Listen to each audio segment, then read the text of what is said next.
Second one, Sam's gonna get his underhook. All right, I've got to address that underhook. If I stay here and he gets his underhook, right, and I don't address that, he's gonna just shrimp out and come up against my leg. And this whole time, I'm just trying to kill it at this point. I've already lost everything, right? Except when this happens, then I'm gonna take it back. But if he wraps my leg here, right, does his out the back, steps over my leg, right, and even now I'm gonna sprawl out on him. Same with Chicago, and forgot to catch my leg on his out the back. All right, okay, so when he gets his underhook, I'm gonna wrap his head here with my arm, so my elbow's in his armpit.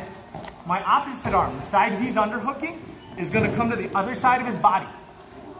All right, very similar to our snowplow position. Snowplow is another great way to kill the underhook. Okay, but in this case, I want to attack that underhook. So I'm gonna block his hip, and now I'm gonna pyramid towards his legs. All right, into a modified reverse scarf position. I have to be aware here that if he drives into me real hard, he can start flipping me. Okay, which is why I need to block that hip. I like to grab the knee. I can also block the hip. I can even block his other knee. But whatever it is, I have to keep his hips pointed that way. Because now if Sam pushes into me, I can control his hips. You see? Last option here is if I get to this position and he drives into me and I don't quite catch it, I just punch towards his hip. And I can switch back.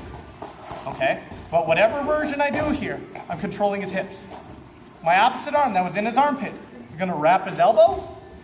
I pull back to his wrist. And I finger four my legs. Finger four my leg. Okay? Then I lay into him and switch back to my Kimura. Right? Same position we were in last week.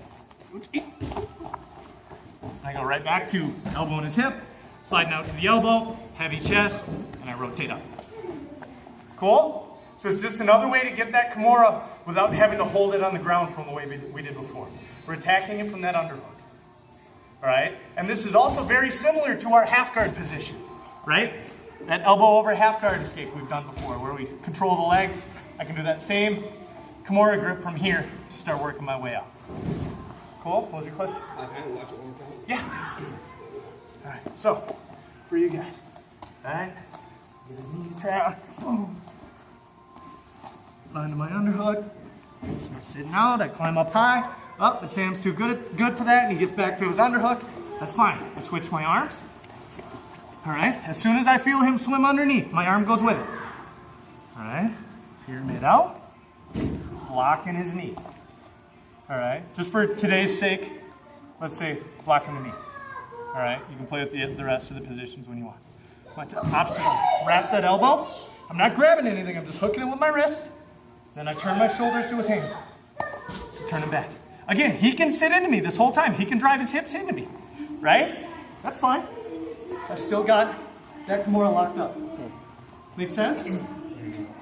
So once I get my grip, then we're into our Kimura lock series. We might end up in all different places, but at least I have a way to attack. Cool? Questions?